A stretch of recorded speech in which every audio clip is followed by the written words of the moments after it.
Isa sa pinaka-importante na requirements kapag idadaan mo sa pag-ibig financing yung property mo. Number one, okay, kailangan talaga meron kang source of income. Hindi pwedeng wala kang source of income tapos gusto mo mag-pag-ibig financing. Hindi pwede yon. Kasi isipin mo yung logic.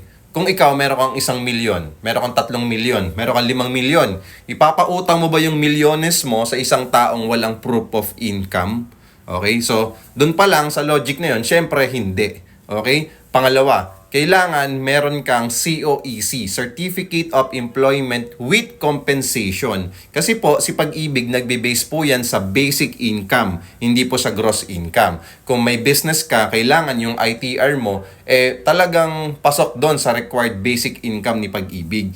Tapos yung cash flow mo sa bangko mo, sa bank statement mo, kailangan doon talaga nagmamaterialize doon, pumapasok talaga doon yung in tsaka out ng pera mo. Okay, kung OFW ka naman, much better magbangka na lang. Or nandito ka sa Pilipinas, kung gusto mo talagang i-apply sa Pag-ibig. Kung seaman ka, kailangan bago ka umalis, bagong-bago or fresh yung mga contracts mo, bagong release, kumuha ka na sa amin ng property through Pag-ibig. Kung kaya mo at Pag-ibig member ka. Okay, so balik tayo. Ngayon, kailangan Certificate of Employment with Compensation kung locally employed ka. Kapag business, ITR. Kapag OFW, job contract, di ba? So, yun naman yung mga kailangan natin. Sa freelancer, okay, ganun din. Kailangan may bank statement, ITR. Tapos, kailangan meron talagang proof ng statement of account mo na doon talaga pumapasok yung income mo. Or sa PayPal or sa Wise, okay, kung saan tinatransfer yung sahod mo, okay, ng employer mo. Ngayon, balik tayo. Kailangan makapag-request din tayo ng Certificate of Employment with Compensation.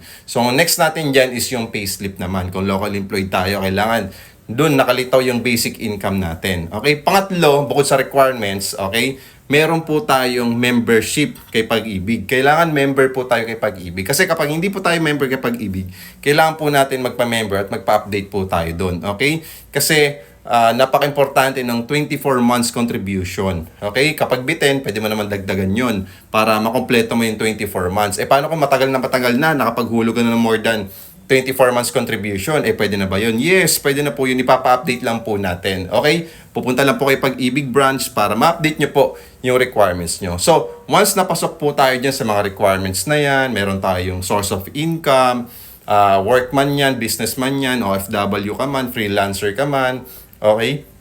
Tapos, meron kang 24 months contribution kay Pag-ibig or more, okay? Mataas yung chance mo, okay, na mapag-avail ka sa amin ng 10,000 cash out only promo na no down payment, no equity, lifetime ownership at 2-bedroom unit na. So, kung ikaw ay naghahanap ng Pag-ibig property na ang nilalabas mo lang ay 10,000 cash out only, follow mo ako, i-message mo ako at huwag mo kalimutan mag-heart, syempre para mapanood mo pa yung mga next videos natin dito sa social media account na to. Maraming salamat. See you and God bless.